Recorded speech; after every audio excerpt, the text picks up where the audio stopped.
ओम गणेशाय नमः। आज हम विद्या एकादशी की कथा सुनेंगे और माना जाता है कि एकादशी जो भी आती हैं उनका आपको व्रत रखना ही चाहिए। गरुड़ पुराण में भी इसकी महिमा कही गई है कि जो एकादशी के व्रत हैं ये ज़रूर करने चाहिए।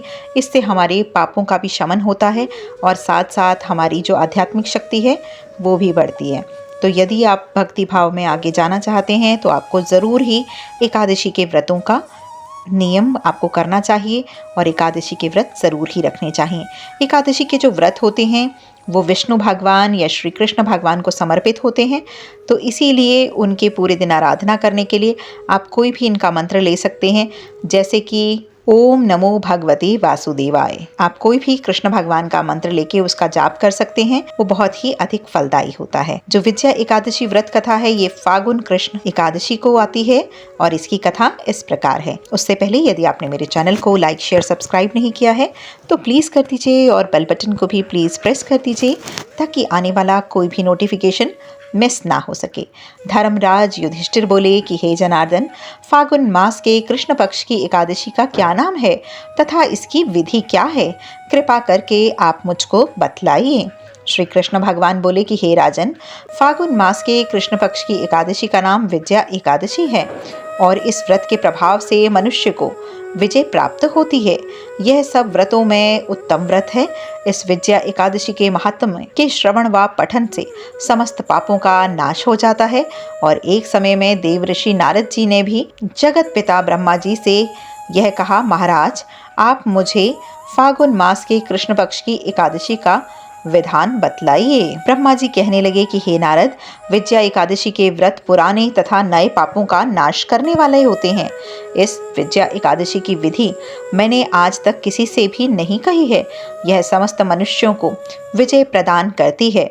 त्रेता युग में मर्यादा पुरुषोत्तम श्री रामचंद्र जी को जब 14 वर्ष का वनवास हो गया तब वे श्री लक्ष्मण जी और सीता जी सहित पंचवटी में निवास करने लगे। वहां पर दुष्ट रावण ने जब सीता जी का हरण कर लिया तब इस समाचार से श्री रामचंद्र जी तथा लक्ष्मण अत्यंत व्याकुल हो गए और सीता जी की खोज में चल दिए। घूमते घूमते जब वे मरणासन जटायु के पास पहुंचे तो जटायु उन्हें सीता जी का वृतांत सुनाकर स्वर्ग लोक चला गया। कुछ आगे चलकर उनकी सुग्रीव से मित्रता हुई और बाली का वध किया।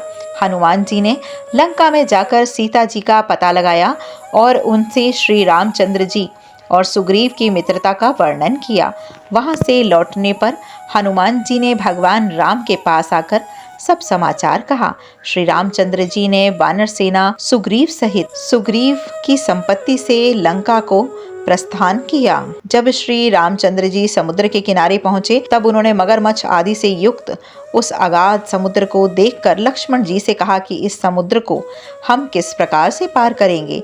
श्री लक्ष्मण जी ने कहा कि हे पुराण पुरुषोत्तम, आप आदि पुरुष हैं, सब कुछ जानते हैं। यहाँ से आधा योजन दूर पर कुमारी द्वीप के वक्तालभ नाम के मुनि रहते हैं। उन्होंने अनेक ब्रह्मा देखे हैं। आप उनके पास जाकर इसका उपाय पूछिए। लक्ष्मण जी के इस प्रकार के वचन सुनकर श्री रामचंद्र जी उन ऋषि के पास गए और उनको प्रणाम करके वहां बैठ गए। मुनि ने भी उनको मनुष्य रूप में धारण किए हुए पुराण पुरुषोत्तम समझकर उनसे पूछा कि हे राम, आपका आना कैसे हुआ। श्री रामचंद्र जी कहने लगे कि हे ऋषि, मैं अपनी सेना सहित यहाँ आया हूँ और राक्षसों को जीतने के लिए लंका जा रहा हूँ। आप कृपा करके समुद्र पार करने का कोई उपाय मुझे बतलाइए, मैं इसी कारण आपके पास आया हूँ। ऋषि बोले कि हे राम, फागुन मास के कृष्ण पक्ष की एकादशी को उत्तम व्रत करने से निश्चय ही आपकी विजय होगी। साथ ही आप समुद्र भी अवश्य ही पार कर पाएंगे। इस व्रत की विधि यह है कि दशमी के दिन से स्वर्ण, चांदी, तांबा या मिट्टी का एक घड़ा बनाएं। उस घड़े को जल से भरकर तथा 5 पल्लव रखकर वेदिका पर स्थापित करें। उस घड़े के नीचे सतनाजा और ऊपर जौ रखें। उस पर श्री नारायण भगवान की स्वर्ण की मूर्ति स्थापित करें। एकादशी के दिन स्नान आदि से निवृत्त होकर धूप दीप नैवेद्य नारियल आदि से भगवान का पूजन करें। तत्पश्चात घड़े के सामने बैठकर दिन व्यतीत करें और रात्रि को भी उसी प्रकार बैठे रहकर जागरण करें। द्वादशी के दिन नित्य नियम से निवृत्त होकर उस घड़े को ब्राह्मण को दे दें। हे राम, यदि तुम भी इस व्रत को सेनापतियों सहित करोगे तो तुम्हारी विजय अवश्य ही होगी।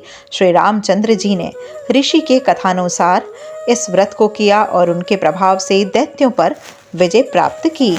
अतः हे राजन, जो कोई मनुष्य विधि पूर्वक इस व्रत को करेगा, दोनों लोकों में उसकी अवश्य ही विजय होगी। श्री ब्रह्मा जी ने नारद जी से कहा कि हे पुत्र, जो कोई इस व्रत के महात्म्य को पढ़ता और सुनता है, उसको वाजपेयी यज्ञ का फल प्राप्त होता है। बोलो लक्ष्मी नारायण की जय।